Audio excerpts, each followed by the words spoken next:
sehingga oposisi tidak memiliki simbol perlawanan. Nah, Anies lah orangnya. Padahal aneh juga, ada Sandi Uno yang bergerak bebas kemana-mana. Kenapa Anies yang disasar?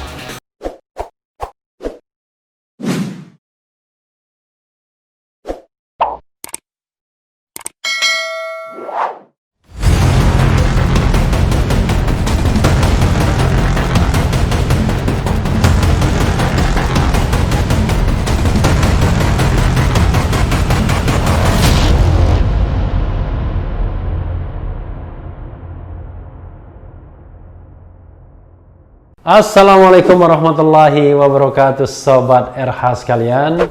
Jumpa lagi kita di channelnya kali ini Keren Cadas.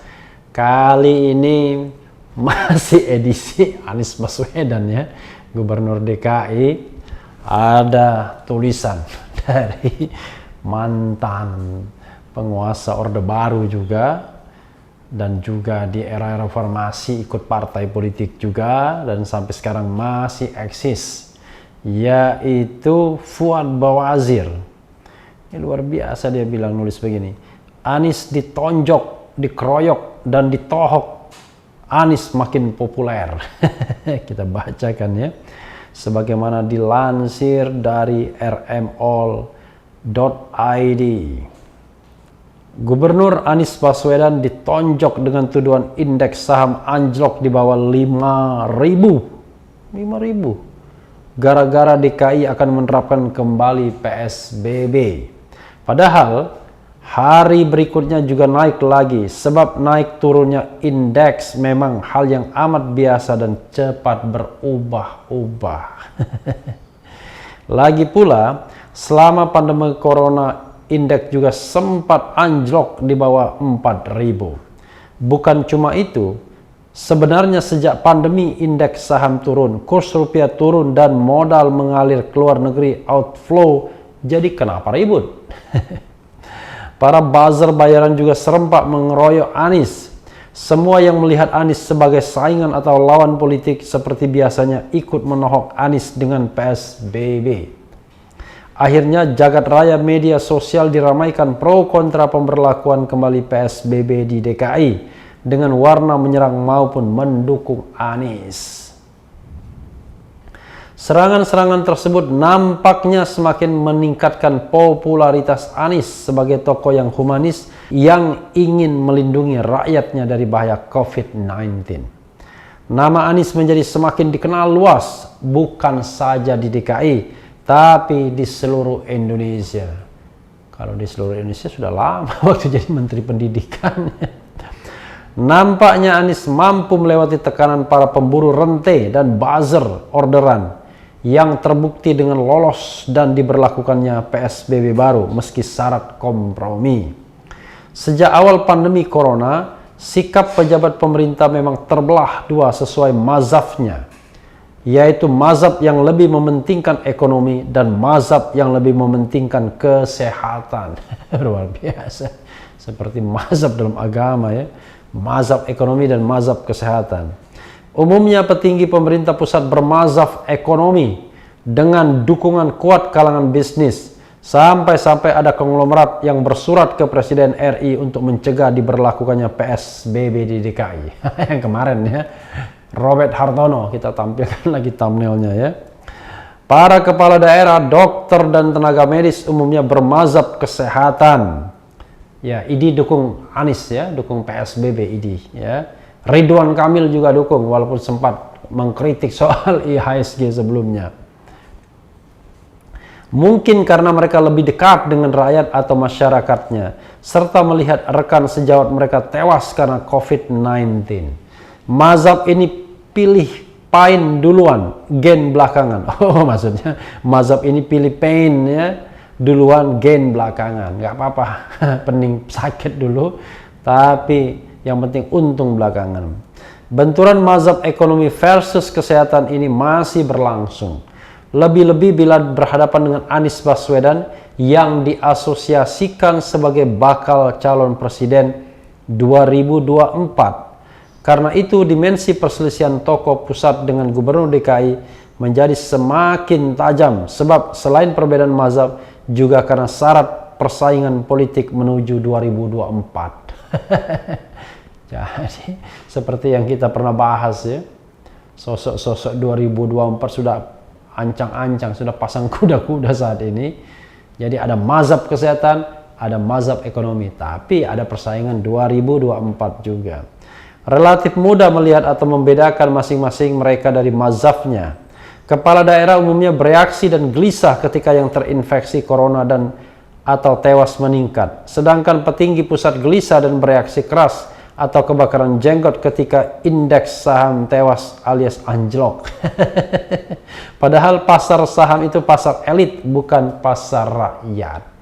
Iya ya, saya nggak ada urusan dengan IHSG, saham dan lain sebagainya. Nggak punya saham juga ya, dan tidak sedang dikorporasi.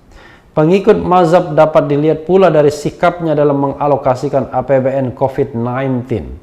Mana yang lebih besar, pos anggaran untuk kesehatan atau untuk ekonomi? Jelas anggaran untuk menjaga dan memulihkan ekonomi lebih besar dari anggaran untuk memerangi COVID-19. Begitu pula realisasinya. Bahkan jauh berbeda ya.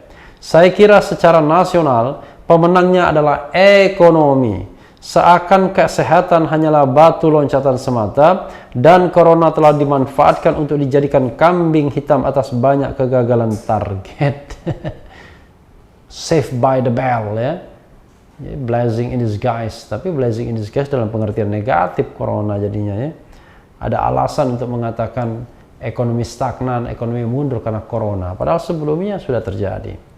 Pemerintah tetapi dijadikan senjata pamungkas untuk mencapai tujuan-tujuan elit termasuk yang bermotif komersil, naikkan defisit anggaran maupun untuk meningkatkan utang negara. Ini tulisannya gimana? Tiba-tiba pemerintah. Seperti disebutkan di atas, sejak awal pandemi telah ada perbedaan mazhab dan ada indikasi bau tidak sedap yang ingin mengulang sukses menguras uang negara ala BLBI, bantuan likuiditas Bank Indonesia ya. Karena itu mau lockdown, PSBB ataupun herd immunity akan tetap saja heboh bersilang paham. Disinilah perlunya leadership yang tegas dan jelas ya. Sama ya, jauh-jauhnya harus ke istana sebagai the national leader ya, sebagai orang yang bertanggung jawab, sebagai primus inter pares. Dan Presiden sudah menegaskan kesehatan yang harus diutamakan. Dan Gubernur DKI sedang melaksanakan kebijakan Presiden tersebut. Jadi kalau ada yang tidak setuju, mestinya Presiden secepatnya menegaskan bahwa nyawa manusia itu lebih utama daripada kepentingan bisnis. Dengan konsekuensi bansos dan sebagainya ya, agar dijalankan secara benar dan sungguh-sungguh. Editnya nggak rapi ya.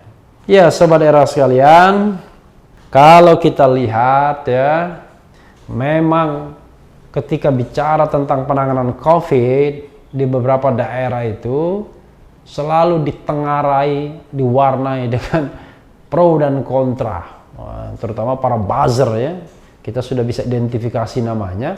Tapi juga fans club juga ya, baik yang berada pada sisi pemerintahan maupun di luar pemerintahan. Jadi kalau DKI menerapkan PSBB, Jawa Tengah enggak biasanya, karena enggak mau jadi pengekor. Kira-kira begitu. Jawa Barat juga enggak. Tapi kemarin rupanya Ridwan Kamil sudah mendukung ya, karena daerah penyangganya Bogor, Bekasi, Depok yang notabene adalah daerah kekuasaan Gubernur Ridwan Kamil setuju dengan penerapan PSBB ala Anies Baswedan. Itu yang terlihat. Tapi ya sesungguhnya sobat era sekalian, persaingan-persaingan politik yang tidak perlu ini harusnya tidak boleh mengorbankan kepentingan dan keselamatan rakyat. Bagaimana mungkin kita bisa memberantas COVID-19 kalau di antara elit-elit politik itu lebih dominan mazhab ekonominya ketimbang mazhab kesehatan. Satu. Kedua, memaknai kebijakan-kebijakan ini dalam rangka persaingan 2024. Ya ribet namanya ya kan. Dua hal tersebut rupanya susah untuk dikompromikan. Setiap melihat sosok Anies Baswedan, Orang selalu mengatakan, waduh, ini adalah penghulu baru. Para kampret mungkin ya, setelah penghulu sebelumnya masuk satu kolam di istana. Sehingga oposisi tidak memiliki simbol perlawanan. Nah, Anies lah orangnya. Padahal aneh juga. Ada Sandi Uno yang bergerak bebas kemana-mana. Kenapa Anies yang disasar? Ada partai-partai seperti PKS yang jelas-jelas beroposisi. Kenapa Anies yang harus disasar? Ada juga tokoh-tokoh kritis di luar pemerintahan. Kenapa Anies yang tetap disasar? Jadi kalau mengatakan Anies tambah populer ya wajar saja. Padahal sobat era sekalian, dengan masih pemberlakuan presidensial threshold, dan saya sedang mengupayakan agar hilang bersama Bang Rizal Ramli ya, maka sesungguhnya tidak ada jaminan orang seperti Anies bisa dicalonkan sebagai calon presiden. Kenapa begitu? Ya tadi, dia tidak punya partai politik. Jadi dia harus kumpulkan 3 partai politik minimal agar mencapai 20%. Yang ada stok di luar istana, PAN, Demokrat, dan PKS itu 22%. Tapi masalahnya adalah sobat era sekalian, apakah mereka rela dipakai Anies Baswedan yang notabene adalah non-parpol untuk menjadi kendaraan politik ke depan? Sementara partai istana pun ya mungkin saja masih bisa tetap solid, mungkin juga tidak lagi solid. Jadi barangkali saja ke depan mereka akan menentukan satu sosok dengan pendampingnya, dan 6 partai istana seperti yang saya katakan tetap akan mengajukan satu calon di luar satu. Kalau slotnya cuma 2, belum tentu Anies bisa nyalon, kecuali kalau survei dia nomor 1. Nah, kalau surveinya nomor 1, maka bisa jadi hal-hal yang tidak diperkirakan bisa juga terjadi. Dia bisa di-endorse oleh koalisi istana, bisa juga di-endorse oleh koalisi non-istana, apalagi. Kok bisa begitu? Ya namanya politik dinamis ya. Karena kalau kita meng-endorse seseorang yang tidak punya peluang menang, ya sama saja sia-sia. Dan kita tahu di antara survei-survei yang ada itu ya banyak juga surveyor yang objektif. Seperti misalnya pada pemilu atau Pilpres 2014, awalnya racing itu selalu dipegang oleh Prabowo. Prabowo sudah yakin bakal menjadi presiden karena semua survei mengunggulkan dia di atas Megawati yang nomor 2. Prabowo, Megawati, dan calon-calon lainnya. Tetapi kemudian beberapa bulan menjelang Pilpres muncul sosok Joko Widodo Jokowi yang bak meteor dan sudah nasibnya bisa menyalip Prabowo. Nah sekarang politik itu dinamis. Sekarang orang menyebut beberapa calon seperti Prabowo, Anies Baswedan, Ganjar Pranowo, Ridwan Kamil. 4 sosok ini selalu disebut. Ya 5 Sandi Uno. Tapi kan kita tidak tahu. Selain masalah slotting presidensial threshold tersebut, juga soal perubahan konstelasi ke depan. Dalam 1 tahun, 2 tahun ke depan, apakah tetap di elit ini 5 orang itu, apakah nanti akan ada sosok yang seperti Jokowi tiba-tiba datang bak meteor? Lagi pula sobat era sekalian, kenapa orang selalu berpikir soal kekuasaannya? Kalau kekuasaan itu amanah dan pemilihan menjadi jalan, ya serahkan saja kepada rakyat untuk memilih yang terbaik, primus inter pares.